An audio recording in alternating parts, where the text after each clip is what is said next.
कूड़ा आपने सबसे बड़ा मुद्दा बनाया और नो डाउट कूड़ा बहुत बड़ा मुद्दा है, लेकिन कूड़े के जो पहाड़ हैं ये ज़मीन पे कैसे आएंगे, कब तक आएंगे और आप करेंगे कैसे ताकि लोगों को यकीन हो? क्योंकि चुनावी वादा तो हो जाता है, लेकिन ये होगा कैसे, ये लोग ज़रूर जानना चाहेंगे। ये चुनावी वादा नहीं है, ये केजरीवाल की गारंटी है। और मैं जो भी कहता हूँ सोच समझ के सारा एक्सप्लोर करके कहता हूँ। आपको एक ही छोटी सी चीज़ बताऊँगा कि जब हमारी नई नई सरकार बनी दिल्ली में 5-7 साल पहले, लोग कहते थे सरकारी स्कूल कैसे ठीक करोगे, ये तो टीचर पढ़ाते नहीं हैं, टीचर तो आके पेड़ के नीचे बैठ के स्वेटर बुनती रहती हैं, ये है वो है, बड़ी गाली गलौज करते थे लोग। इन्हीं टीचर्स ने दुनिया की सबसे बड़ी शिक्षा क्रांति करके दिखाई है। तो स्कूल ठीक कर लिए, इतने शानदार नतीजे आने लग गए, स्कूल टीचर्स इतना अच्छा काम कर रहे हैं, तो कूड़े के पहाड़ भी ठीक हो जाएंगे।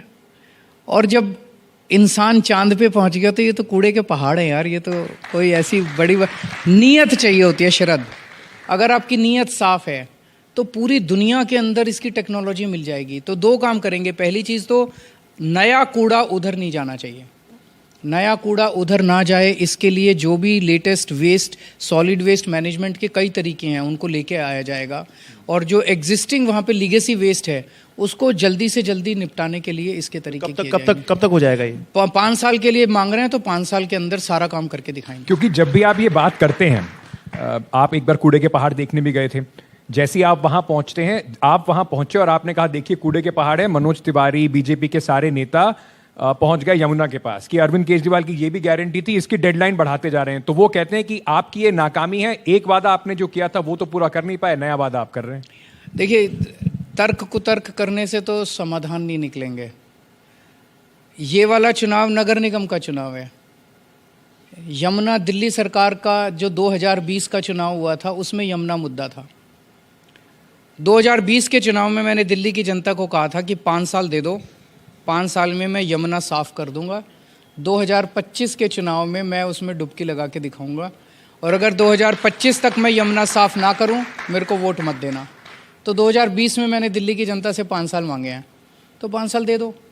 ये 15 साल में भी दिल्ली को साफ नहीं कर पाए, तो अब तो इनके जाने का टाइम बनता है। जैसे आप कूड़े के पहाड़ से बता रहे हैं कि दिल्ली की आबो हवा खराब हो रही है, बीजेपी आरोप लगा रही है कि आपने जो व्यवस्था दिल्ली के अंदर बनाई उससे भी दिल्ली की आबोहवा खराब है, प्रदूषण बहुत ज़्यादा है। और पहले पंजाब के ऊपर आप ये कहते थे कि वहाँ पे पराली चल रही है, इसकी वजह से दिल्ली में प्रदूषण बढ़ रहा है, लेकिन अब पंजाब में भी आपकी सरकार है, तो वो आरोप लगा रहे हैं कि अब आपने गोल पोस्ट चेंज कर दिया। पहले आप कहते थे पंजाब में पराली जल रही है, अब आप कह रहे हैं केंद्र सरकार जो है उसको इसमें कार्रवाई करनी चाहिए। वो कह रहे हैं कि आपने गोल पोस्ट चेंज किया है।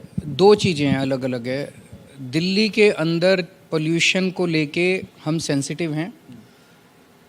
पूरे साल का अगर आप चार्ट देखें, दिल्ली के लोगों ने पोल्यूशन कम करने के लिए बहुत काम किए हैं। तो दिल्ली के लोगों ने जो काम किए हैं, जो एफर्ट्स किए हैं, उसको हमें अंडर एस्टिमेट या उसको वो नहीं करना चाहिए। दिल्ली के लोगों को मैं बधाई देना चाहता हूँ। पिछले 5 साल के अंदर दिल्ली में पूरे साल में पोल्यूशन काफ़ी कम हुआ है। अक्टूबर नवंबर अगर छोड़ दे, जिस टाइम पराली का धुआं दिल्ली में आता है, पराली का धुआं आता है, हम इससे भाग नहीं रहे। पंजाब से आता है, हम इससे भी नहीं भाग रहे। पंजाब में हमारी सरकार है, पंजाब में जो भी पराली जलती है उसकी जिम्मेदारी हमारी है, किसान की नहीं है। किसान पराली जलाना नहीं चाहता, उसे समाधान चाहिए। किसान को अगर समाधान मिल गया तो किसान पराली जलाना बंद कर देगा। उसको समाधान देना पंजाब सरकार का काम है, हमारा काम है, हम जिम्मेदारी मानते हैं। अभी नई नई सरकार बनी है, 6 महीने हुए हैं। पराली की समस्या कई सालों पुरानी है, बड़ी कॉम्प्लेक्स समस्या है। हम 1 साल और मांग रहे हैं कि 1 साल के अंदर हमने कई एफर्ट्स, भगवंत मान साहब ने पिछले 3-4 महीने में कई एफर्ट्स करने की कोशिश की, लेकिन समय कम था, उस तरह का मैनेजमेंट हो नहीं पाया जो ज़रूरत थी। तो पराली के पंजाब में पराली ना जले, इसकी जिम्मेदारी हम लेते हैं और हमें उम्मीद है अगले साल तक कर देंगे।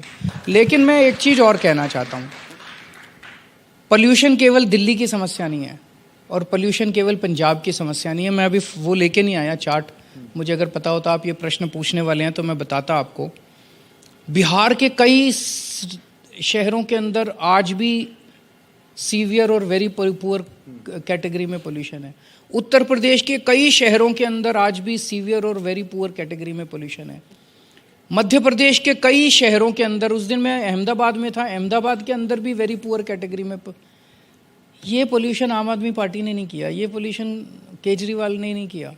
तो पोल्यूशन देश की समस्या है, और इतने सारे राज्यों में अगर पोल्यूशन की समस्या है तो इसमें जिम्मेदारी कौन लेगा?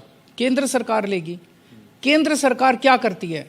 जब भी पोल्यूशन की समस्या होती है, केंद्र सरकार अपना कमरा बंद करके अंदर से चिटकनी मार के बैठ जाती है और सारे मीडिया हाउसेस को फ़ोन करती है, केजरीवाल को ठोको। और सारे लोग मेरे को ठोकने, मेरे को गालियां देने लग जाते हैं, सारे मीडिया वाले। मेरे को गाली देने से अगर इस देश की समस्या का समाधान निकलता है, पोल्यूशन का समाधान कर लो, लेकिन समाधान निकल तो नहीं रहा। मैं अपनी जिम्मेदारी मान रहा हूं, मैं उसके लिए आपको उंगली नहीं दिखा रहा। आप भी अपनी जिम्मेदारी मानो। केंद्र सरकार को सारे राज्यों को इकट्ठा करके टेक्नोलॉजिकल सोल्यूशन निकालने पड़ेंगे, एडमिनिस्ट्रेटिव लीगल सोल्यूशन निकालने पड़ेंगे, तभी पोल्यूशन का समाधान निकलेगा। इस तरह से एक दूसरे के ऊपर गाली गलौज करके, राजनीति करके, एक दूसरे के ऊपर उंगली दिखा के सोल्यूशन नहीं निकलेगा।